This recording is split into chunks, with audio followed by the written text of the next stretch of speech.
Hello guys, myself Harshal and welcome to my YouTube channel Knowledge is Power. Today we are going to discuss about the aliens.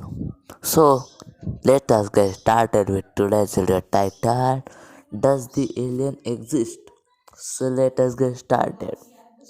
Are aliens real? We don't know for sure, but we want to believe outer space is vast expanse that we have so much more to learn about, which is why it's hard to flat our daily to possibility that other intelligent life form exist.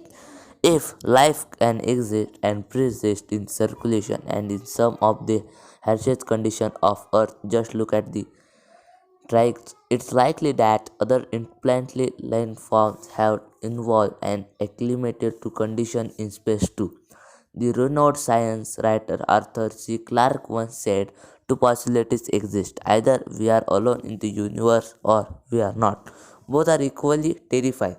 Several discoveries and theories from some of the greatest minds in science point in the livelihood that there's something beyond us in the universe. So there's a pretty decent chance to have neighbors somewhere in others.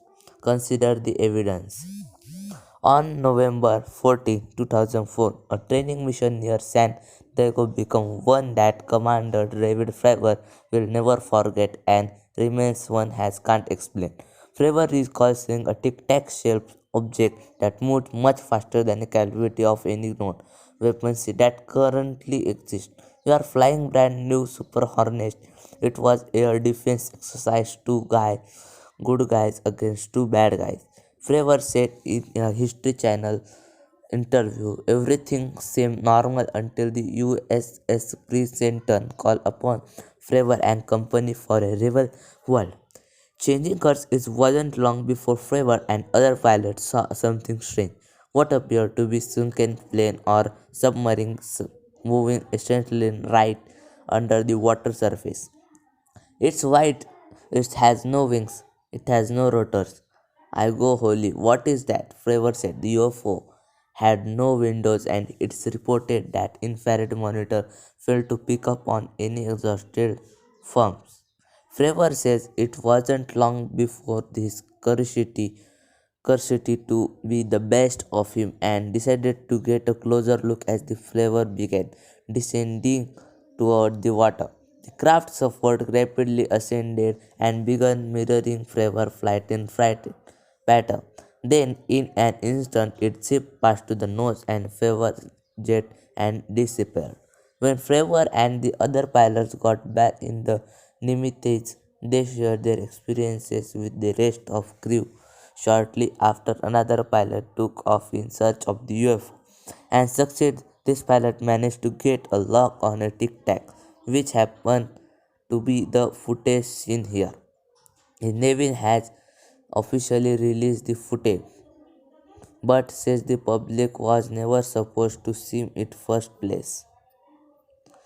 In November 1944, several members of the US Air Force saw what would come to be known as Foo Fighters, a name borrowed from the Smokey Stover comic strip. The Foo Fighters were described as the type of mysterious aircraft that glowed red and could zip and turn through the skies with incredible ease.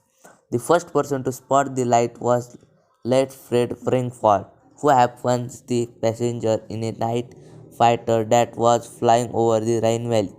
The airmen reported seeing between 8 and 10 of the aircraft line up in row, concerned that it might be enemy aircraft. The group checked with the ground radar, who hasn't registered any odd activity. One of the pilots turned his aircraft around in preparation of a fight, only to find the light and vanish as quickly as they appeared. The sighting didn't appear there. Through. In mid December 1944, a different pilot saw what was described as flashing red and green light that created a T formation, which also disappeared as quickly as they came. Several more sightings ensued, and although people tried to come up with explanation for them, the airmen were suffering from combat fatigue. The light were a result of some kind of weird weather phenomena. They came through the some new groundbreaking Nazi technology. They still remain a mystery. The Search for Extraterrestrial Intelligence Institute was founded by Carl Sagan and Jill Tratter, two astronomers who believe there is more interplanetary life than us. SETI mission is to explore, understand, and explain the origin and nature of life in the universe and evolution of intelligence. The institute works with NASA and the National Space Science Foundation as a research control tractor to pool resources and explore the possibility of intelligent life on other planets. Yep, an entire scientific organization that seeks to find other intelligent life in the universe actually exists. In 2007, the Department of Defense (DoD) created a program called the Advanced Aerospace Threat Identification Program (AATIP) to study space-related phenomena that could not be easily explained, usually involve the appearance of high-speed unfriendly aircraft, per New York Magazine's Intelligencer. The Convert program was headed by the military intelligence officer Louis L. Zure, who sought an evidence-based report of UFO concept. A decade later, Elizabeth White, working at the Pentagon, and confirmed at AATIP's existence to the New York Times. This was for today. Thank you for watching my video. Please like, share, and subscribe to my channel. Thank you.